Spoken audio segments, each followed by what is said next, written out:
নমস্কার। আজ লীলা মজুমদারের একটি ছোট গল্প পাঠ করে শোনাব। গল্পটির নাম ভয়।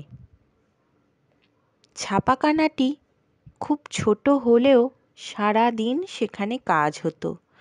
ছুটি হতে হতে সেই সন্ধে হয়ে যেত।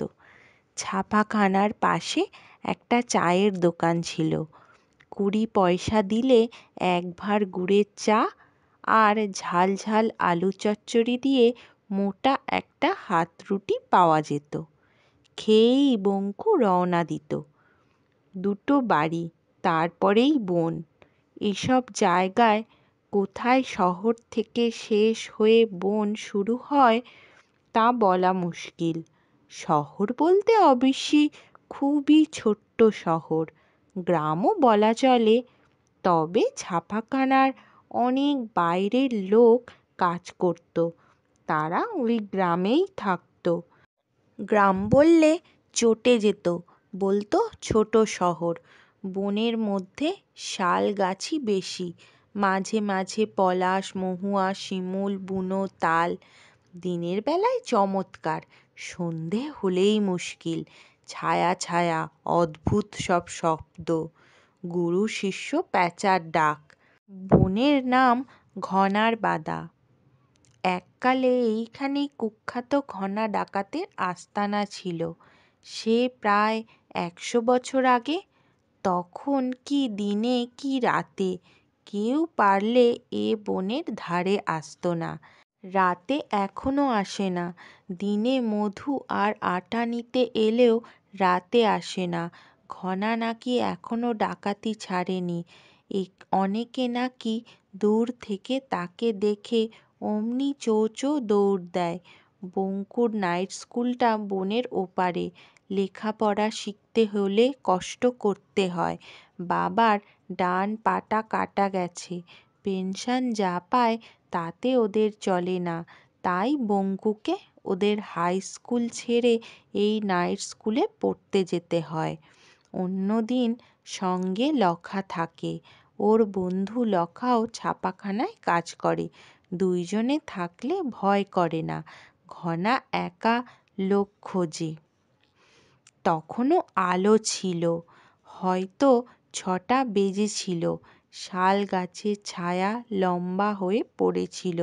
পাখি ডাকছিল ঝোপে ঝাড়ে, খুস খুস খড় খড়।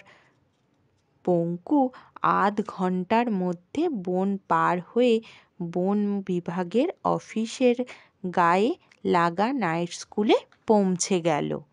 বঙ্কুর বয়স 14, আর 3 বছরে হায়ার সেকেন্ডারি পাশ করে ছাপাখানায় কাজ শেখার স্কুলে ভর্তি হবে। পরীক্ষার জন্যেও তৈরি হবে। আবার রোজ 5 ঘন্টা কাজ করে মাইনেও পাবে। আরও 3 বছর পরে পাশ করে বেরুলে সরকারি কাজ পেয়ে যাবে। মা বাবা সেই আশাতেই আছেন। ছোট বোন নটুও বলে, দাদা আমাকে বড় পুতুল কিনে দেবে। তাই মন দিয়ে পড়ে বঙ্কু। পড়তে পড়তে ভাবে এরপর আবার বন পার হতে হবে একা। এক সময়ে ছুটি হয়ে গেল। তখন রাত 9টা। বঙ্কু আজ একা বনের পথ ধরল। সঙ্গে আলো ছিল না। আলো কোথায় পাবে? টর্চের বড্ড দাম। একটা বট গাছের কোটরে লখা কয়েকটা শুকনো বাঁশের আগা ছেঁচে শুকনো পাতা জড়িয়ে মশাল বানিয়ে লুকিয়ে রেখেছিল। বঙ্কু সেই একটা বের করে শহরের শেষ পান বিড়ির দোকান থেকে ধরিয়ে নিল। জগাদা বলল, একা যাচ্ছিস নাকি? আজ আবার আমাবস্যা। লখা কোথায়? লখার জ্বর। না হয় আমার এখানেই 4টি খেয়ে শুয়ে রইলে, সকাল হলে বাড়ি যাস। না, বাবা মা ভাববে। জগাদা। মশাল ধরিয়ে বঙ্কু রওনা হলো।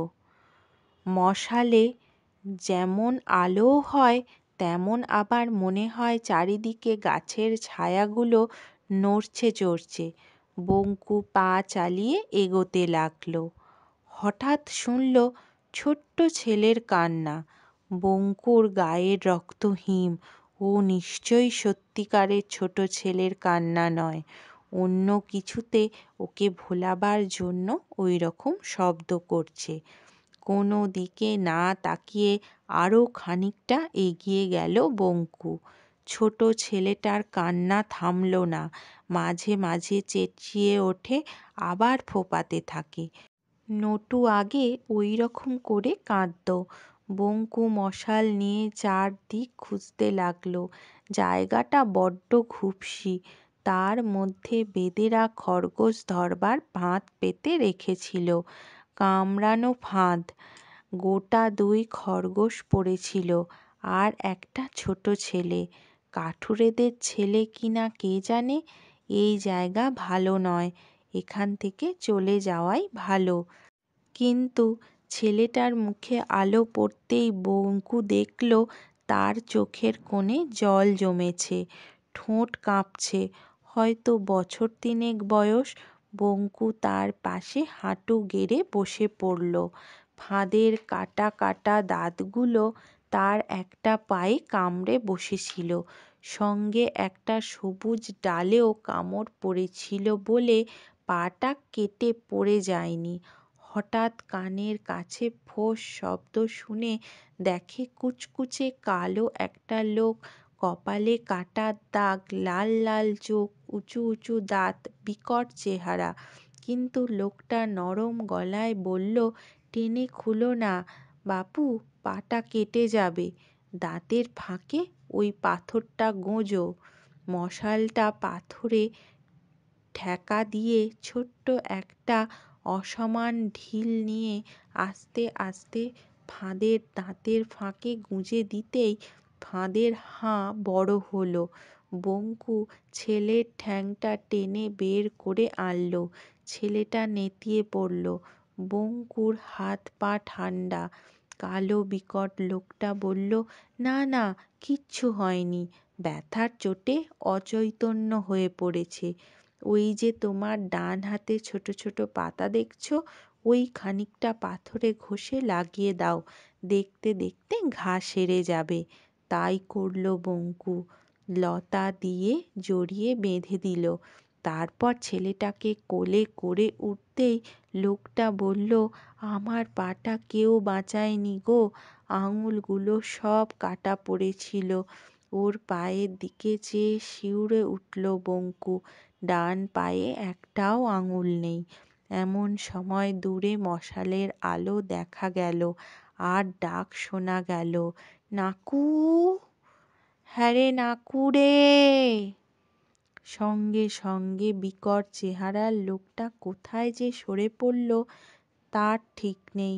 ছেলেটাকে খুঁজতে এসেছে গাঁয়ের লোকেরা, সঙ্গে সঙ্গে এসেও পড়ল।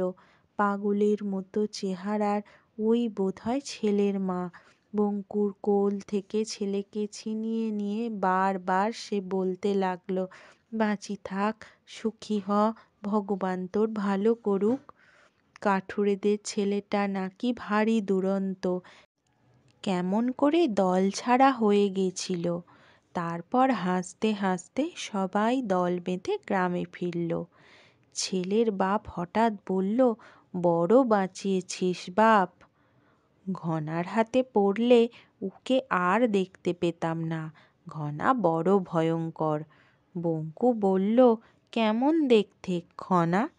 কি জানি, কাছে গেলে তো নির্ঘাত মৃত্যু।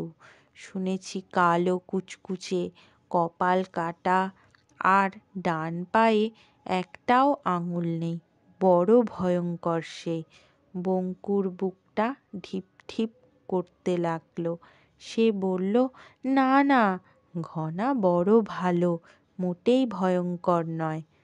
এরপর নাকি ঘনাকে আর কেউ কখনো দেখেনি। শেষ হলো আজকের গল্প ভয়। নমস্কার।